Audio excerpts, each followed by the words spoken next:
This lesson is for FST, Lesson 8.3 on end behavior. End behavior is when you're looking at a graph as you analyze the sequence values as n or x, or your independent variable, gets very large or all the way to the right on the graph. Best way to do that is obviously then to graph it, but we will look at some other options for how to find a limit or how to analyze the end behavior as n gets large. Another option would be to look at the sequence itself and plug in numbers, and then we're also going to look at some mathematical examples here at the end. When the end behavior has a limit, typically we call that a convergent sequence. If the end behavior doesn't have a limit, then we call that a divergent sequence. Or we say that the graphs diverge if they have no limit, or converge if they do have a limit. Most of the time though, we don't use the word converge or convergent, but we do use divergent when it doesn't have a limit. So let's go through that a little bit more in detail. Usually when you do graph something, if it has a horizontal asymptote, usually that means it has a limit. If you graph something and it doesn't have a horizontal asymptote, usually that means it does not have a limit. The way that you can also tell a lot of times on a graph is if it's increasing or decreasing forever, meaning on a straight line, for example, those will not have limits. Now be careful, most students I'm sure have seen the movie Mean Girls, where Lindsay Lohan says when she wins the Mathletes tournament that the limit does not exist. Normally we don't say it that way, we would simply say there is no limit or that the sequence is divergent. Now divergent is not the same as that book that came out as well. Divergent simply means for this class there is no limit. So let's look at some specific examples. I'm going to start you off with the nice easy one. This sequence will always generate the number 5. There is no n next to that, it's just whatever you plug in for n, you're always going to get a 5 back. So if you think about what that would look like on a graph, anytime you get a y value of 5, regardless of the n number or the term number, that's going to turn into a horizontal line. Every coordinate on that graph will have a y value of 5. All the x values will be different because n could be a 1, a 2, a 3, a 4, or so on. But all the y values have to be a 5. So it's going to turn into a horizontal line. So as we put in a large number for n, or as n goes to infinity, then what happens to that value? That's still going to remain at 5. So the limit here is its own number. The way that you write limits is you just say lim, so it's abbreviated. Then you say for n, if that's your variable. If it's an x, then you'd use an x down here as n goes to infinity. Now these pieces down here are going to be super small, like a superscript or a subscript, but lim is going to be regular type font. And then you give the name of the sequence that you're working with, and notice there that the lim and the s should all be kind of the same size, and then the little n there is a subscript as well. And then you just give the value of where the limit is. Where is this graph headed as you get large numbers of n, or as n goes to infinity? This graph is always going to be headed to the number 5, so 5 is the limit. Let's try another one. Number 2, if you were to graph y equals negative 2n, most students are probably used to thinking about it as mx plus b. So let's kind of rewrite it that way just for a second. So the b here is the 0, the y-intercept. We're traveling back in time now to Algebra 1 to graph mx plus b. And then the slope here is negative 2. Remember, slope is rise over run, so we would go down to right 1. And that graph is going to form a straight line that slopes downward as you go from left to right.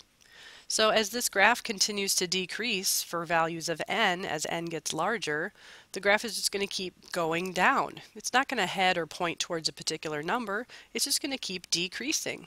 So if it keeps decreasing forever, that means it's divergent or has no limit. So this graph diverges, or you could say this is a divergent sequence. So I think diverges makes more sense here in terms of the graph. The graph diverges. But if we were talking about b sub n is divergent.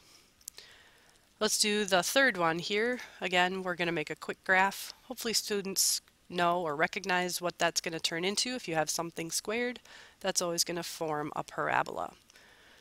Parabolas will increase forever, so that one's going to have no limit as well. So we say that this graph diverges, or we would say that sequence j sub n is divergent.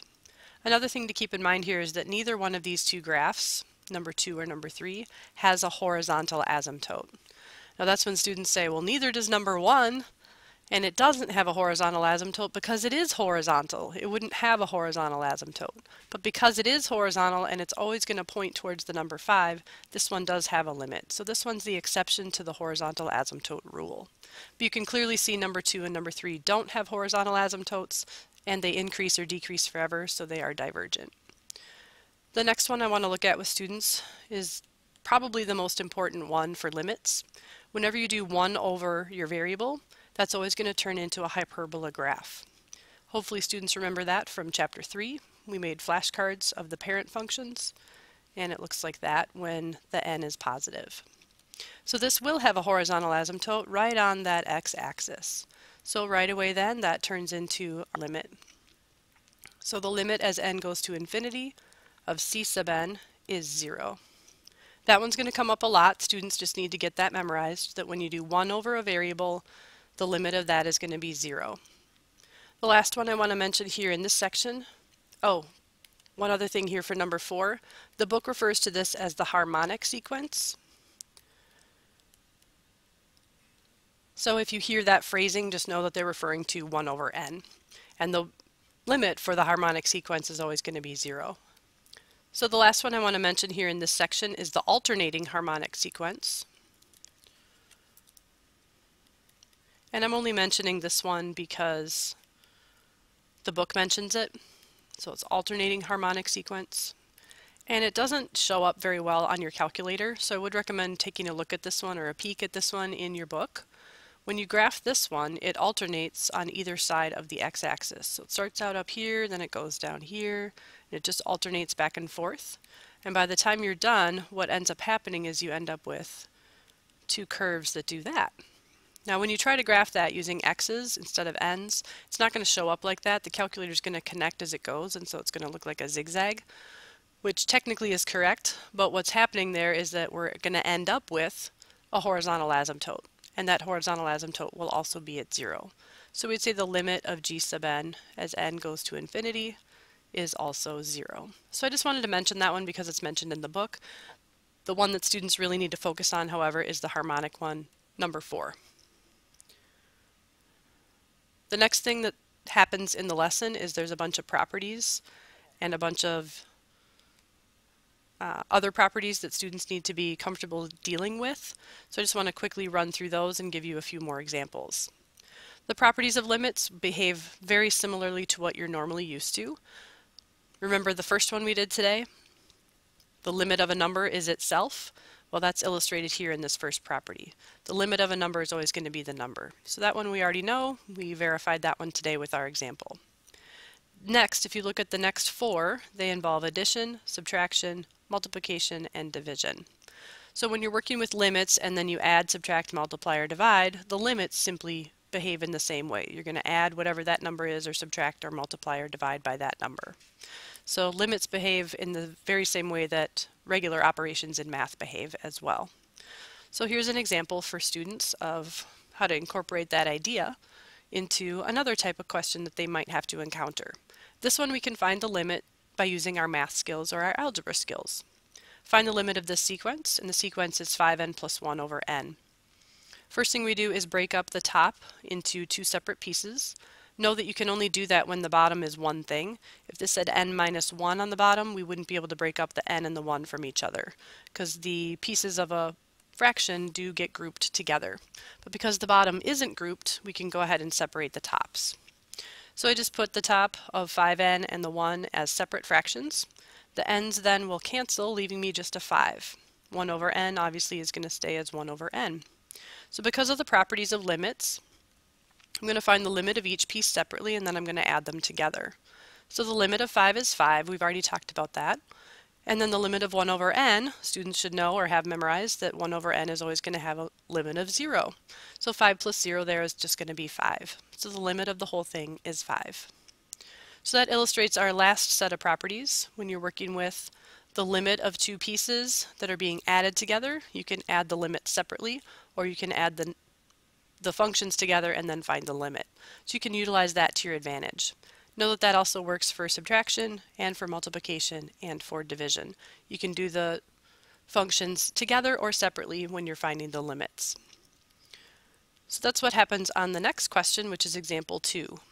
They give us p sub n again, same function that we just worked with, and a new function q called 3n plus 2 over n. So we're going to handle finding the limit of each piece separately. The limit of p we already found, so that one's finished, so I'm not going to show that one again. And now I'm going to do q for you. So q I separate again into the top part and the top part into two pieces. So the 3n and the 2 get separated, both with n's on the bottom. The n's cancel on the left, leaving you just a 3. And then for the 2 over n, I just rewrote that in another way. 2 over n is the same as 2 times 1 over n, because 2 can be 2 over 1. And remember that 1 over n, we like seeing that because we know the limit of that is 0. 2 times 0 is 0, 0 plus 3 is just going to be 3. So the limit of q is 3 overall, and it's because of the math that we just worked out. So that was part A in example 2. They wanted us to find the limit of each piece separately. And so we've done that. Now for part B, use properties of limits to find the limit of p and q multiplied together. So what I'm going to do is find the limit of each separately, which I did in part A, and then I'm simply going to multiply their limits together. So the limit of p was 5, the limit of q was 3, so when I multiply I get 15.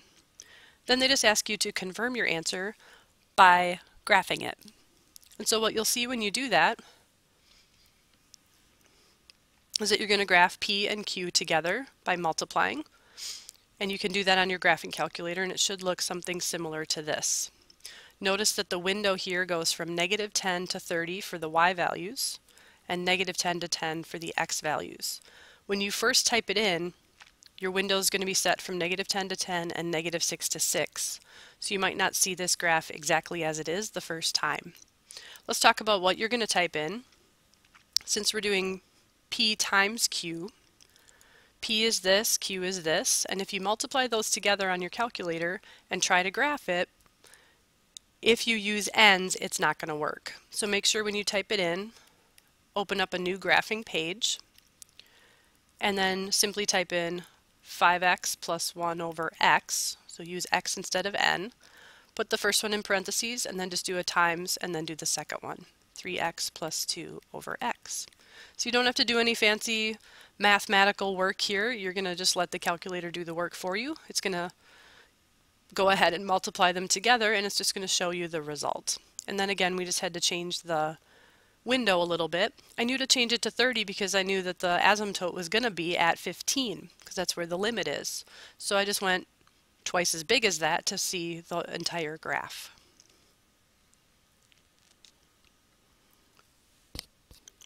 The last thing I want to mention here in the video is just a little bit about repeating decimals and turning those into fractions. It is mentioned in the book, but it's not explained, so I want to do a little bit of explanation for you here. If you're working with a repeating decimal, you look at how long the bar is that tells you that it repeats. So in this first example, 0.3 repeating has one digit that repeats. So we use digits of 9 in the numerator to match the number of repetitions that you need. Sorry, that should say in the denominator. So we need one digit of 9 to go on the bottom to go with the one digit being repeated. So if you do that, then you just reduce that fraction to lowest terms. So most students already know that 0.3 repeating is equal to 1/3, but I wanted to show you how to set it up if it's one that you don't know. So let's try another one like 0.8 repeating. 0.8 repeating has a single digit, so one digit that repeats. So I put 8 on the top and I put a single digit 9 on the bottom. That one is already in lowest terms, so 8/9 would be your final answer. So if you divided 8 divided by 9, you'd get 0.8 repeating.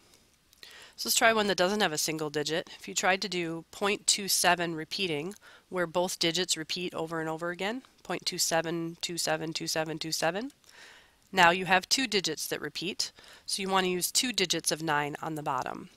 So we'd write 27 on top because there's two digits that repeat on top, and then we do a double 9 on the bottom, and then you just reduce that fraction to lowest terms.